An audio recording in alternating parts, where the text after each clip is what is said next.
ሰላም ጤና ይስጥልን ክቡራትና ክቡራን የአዲስ ምንጭ ቤተሰቦች እንዴት ውላችኋል? በያላችሁበት የከበረ ሰላምታችን ይድረሳችሁ። ዕለቱ ህዳር 7 ቀን 2018 ነው። አሁን የደረሱንን ሰበር መረጃዎችና የዕለቱን አበይ ዜናዎች ይዘንላችሁ ቀርበናል።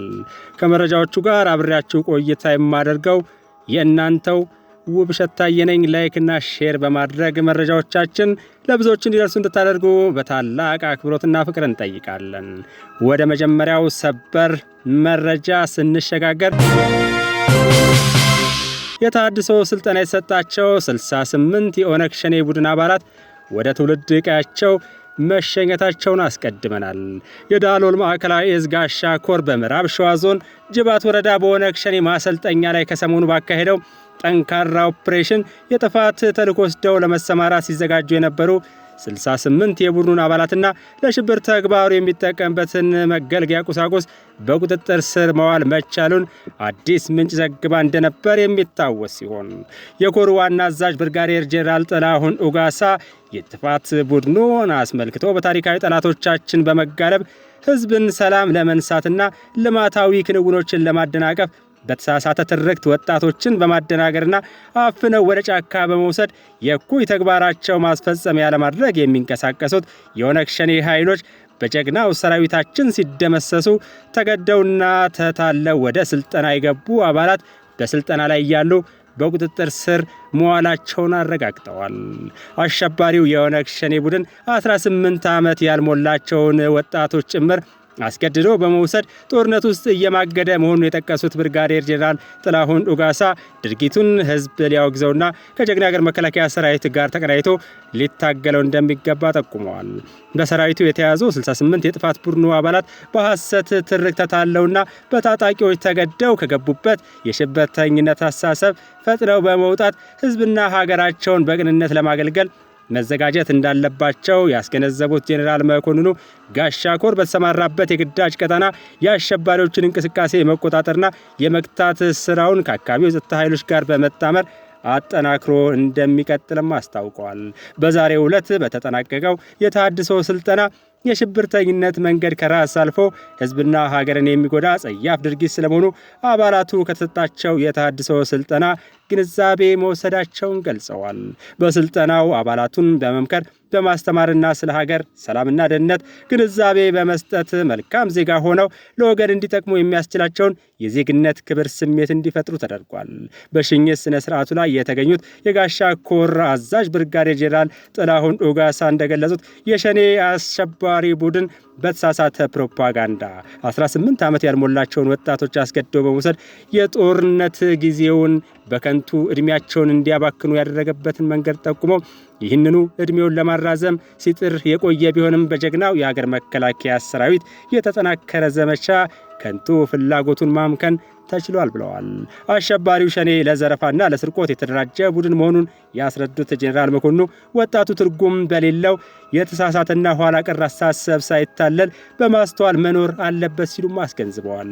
የሰራዊቱ ዓላማ ህዝብን በመጠበቅ የዜጎችን ደህንነት ማረጋገጥና ሀገር ማስቀጠል መሆኑን ያነሱት አዛዡ ወጣቱ ተምሮ ሀገር እንዲረከብና ትውልድ እንዲያስቀጥል እንጂ በሐሰት ትርክት ተታሎ የጦርነት ሰለባ እንዲሆን ፈጽሞ እንደማይሻ ጠቁመው የዚህ አይነቱን ሴራ ጠንሳሾች ተከታትሎ በመደምሰስ የእርስ በርስ ግድያን ለማስቆም አበክረን እንሰራለን ብለዋል። የምዕራብ ሸዋና የደቡብ ምዕራብ ሸዋ ዞን ጸጥታ ቢሮ ኃላፊዎች በበኩላቸው ዞኖቹ ትናንት ከነበሩበት የከፋ ችግር ወጥተው አሁን ላይ በተረጋጋ ሁኔታ ውስጥ እንደሚገኙ በመግለጽ ይህም የሆነው በሰራዊቱና በአካባቢው የጸጥታ ኃይል የቅንጅት ስራ መሆኑን ጠቅሰው ጋሻ ኮር ከሸኔ የማረካቸውን አባላት አሰልጥኖ በመቅረጽ መልካም ዜጋ ሆነው እንዲቀጥሉ የፈጸመውን ተግባር ከማይናወጥ ህዝባዊ ባህሪው የመነጨ መልካም ስራ ነው ሲሉ አድንቀዋል። ኮሩ አባላቱን ወደ ትውልድ አካባቢያቸው እንዲመለሱ ሲያደርግ የሀገር ሽማግሌዎች በተገኙበት ከመስተዳድር አካላት ጋር በመነጋገርና የጋራ መግባባት ላይ በመድረስ መሆኑም ተገልጿል።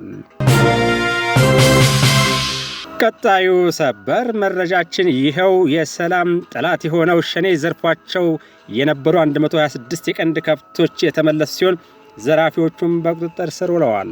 በመተከል ዞን ቡለን ወረዳ የሚገኘው የንስር ክፍለ ጦር ሰራዊት አሸባሪውን ሸኔ የእግር ኮቴ በመከተል ከገባበት በመግባትና ተጽዕኖ በመፍጠር እጅ እንዲሰጥ የማድረግ ሰፊ ስራ መሰራቱን የክፍለ ጦሩ ምክትል አዛዥ ኦፕሬሽናል ሌተናል ኮሎኔል በአምላክ ሰንደቁ ተናግረዋል። አሁንም በጫካ የተደበቁ ሸኔዎችም ሆኑ ጽንፈኞች ለሰላም ቅድሚያ በመስጠት ወደ ህብረተሰቡ እንዲቀላቀሉ የበደሉትን ህዝብ እንዲክሱ የጠየቁት ምክትል አዛዡ ለሰላም እጅ በማይሰጡት ላይ ግን እርምጃው ተጠናክሮ ይቀጥላል ብለዋል። በተያያዘ ዜና አሸባሪው ሸኔ ከህዝብ ዘርፏቸው የነበሩ 126 የቀንድ ከብቶችና 24 ኩንታል ጤፍ ከጫካ በማስመለስ ለባለ ንብረቶቹ ማስረከባቸውን የንስር ክፍለ ጦር ሬጅመንት አዛዥ ሻምበል አለሙ ጡፋ ገልጸዋል። በተመሳሳይ በሰሜን ወሎ ዞን ራያ ቆቦ ወረዳ የተሰማራው ክፍለ ጦር ለጽንፈኛ ቡድኑ ሊደርስ የነበረ መሳሪያና ተተኳሽ ከነአዘዋዋሪዎቹ በቁጥጥር ስር መዋሉን ነው በቀጣናው የሚገኘው ክፍለ ጦር አዛዥ የገለጹት። በህገወጥ መንገድ ሲዘዋወር የነበረ 36 ሽጉጥና በርካታ መሰል ተተኳሾች በቁጥጥር ስር መዋላቸው ቀጣዩ ሰበር መረጃችን ነው። የሰሜን ምዕራብ እዝ ክፍለ ጦር መነሻውን ጎንደር ከተማ ያደረገውን ታርጋ ቁጥር B15445 አይሱዙ ተሽከርካሪ ከጫነው ሸቀጥ ውስጥ በድብቅ ብዛቱ 36 የሆነ የቱርክ ሽጉጥ ከ815 ብትን ጥይት ጋር በቁጥጥር ስር መዋሉን ገልጸዋል። ተሽከርካሪው መድረስ ከሚገባ ቦታ ሳይደርስ ማይጸብሪ ከተማ በተደረገ ኬላ ፍተሻ ሽጉጥና ተተኳሽ ከነ ተጠርጣሪዎቹ በቁጥጥር ስር መዋሉን የክፍለ ጦሩ ዋና አዛዥ ኮሎኔል ስንታየው ሰኢድ ተናግረዋል። የጦር መሳሪያው ለዝርፊያ እና ለወንጀል ማስፈጸሚያነት የሚውሉ መሆኑን የገለጹት አዛዡ እንደዚህ አይነት ለሰላም ጠንቅ የሆኑ ህገወጦችን ሲመለከት ህብረተሰቡ ለጸጥታ ኃይሉ መጠቆሙን አጠናክሮ እንዲቀጥል ከምስጋና ጋር ጠይቀዋል። ክቡራትና ክቡራን የአዲስ ምንጭ ቤተሰቦች የዕለቱ አበይት ዜናችን በሀገራችን መገኘቱ ወይም መከሰቱ በጤና ጥበቃ ሚኒስቴር ይፋ የተደረገው ማርበርግ ቫይረስን በተመለከተ ሜዲካል ላቦራቶሪ ቴክኖሎጂስትና የማህበረሰብ ጤና ስፔሻሊስት የሆኑት ዳንኤል ጃገማ አጣዳፊ የጤና ማስጠንቀቂያ በሚል ለአዲስ ምንጭ ያደረሱት ስለ ቫይረሱ ምንነትና የጥንቃቄ መንገዶች የተላከ ሙያዊ ማብራሪያ ነው። ቀጥሎ ቀርቧል። አጣዳፊ የጤና ማስጠንቀቂያ ማርበርግ ቫይረስ ምንድን ነው? ኢትዮጵያውያን ማወቅ ያለባቸው ወሳኝ መረጃዎችና ወዲያውኑ መውሰድ ያለባቸው መከላከያዎችስ ምንድናቸው? በሚል ባለሙያው ይጠይቃሉ። በኢትዮጵያ ውስጥ የቫይረሱ መገኘት በመረጋገጡ እያንዳንዱ ዜጋ ይህንን ከባድ በሽታ የመከላከል ኃላፊነት አለበት ሲሉም ይቀጥላል። ማርበርግ ቫይረስ በሽታ ከኢቦላ ጋር ተመሳሳይ የሆነና እስከ 88 በመቶ የሚደርስ ከፍተኛ የሞት መጠን ያለው አደገኛና ያልተለመደ በሽታ ነው። ቫይረሱ በዋነኛነት የሚገኘው በአፍሪካ ሀገራት ሲሆን በአሁኑ ሰዓት በኢትዮጵያ ውስጥ መገኘቱ በመረጋገጡ ምክንያት ህብረተሰቡ አፋጣኝና ጥብቅ የጤና ምላሽ መስጠት አለበት። የቫይረሱ ምንጭና አሁን ያለው ስርጭት ተፈጥሯዊ ማጠራቀሚያ የቫይረሱ ተፈጥሯዊ ተሸካሚዎች ፍራፍሬ የሚመገቡ የሌሊት ወፎች ናቸው። መነሻው ቫይረሱ ከሌሊት ወፎች መኖሪያ ከሆኑት ዋሻዎች ወይም ማዕድን ማውጫዎች ወደ ሰው ሊተላለፍ ይችላል። ከሰው ወደ ሰው መተላለፍ በበሽታው ከተያዘ ሰው የሰውነት ፈሳሾች ማለትም ደም፣ ምራቅ፣ ሽንት፣ ተውከትና የዘር ፈሳሽ አይነቶች ማለት ነው ጋር በቀጥታ ንክኪ አማካይነት ይተላለፋል። ይህ ማለት በቤተሰብ አባላትና የጤና ባለሙያዎች መካከል የመዛመት እድሉ ከፍተኛ ነው። ዋና ምልክቶቹ ንቁ መሆን ያለብን ምን ላይ ነው የሚለውም ቀጥሎ ቀርቧል። በተለይም ለበሽታው ከተጋለጡ ከ2 እስከ 21 ቀናት በኋላ የሚታዩ ምልክቶች ቀጥሎ ያሉ ናቸው። የመጀመሪያዎቹ ምልክቶች በድንገት የሚጀምሩ ሲሆን ከፍተኛ ትኩሳት፣ ከባድ ራስ ምታት፣ የጡንቻ ህመምና ድካም።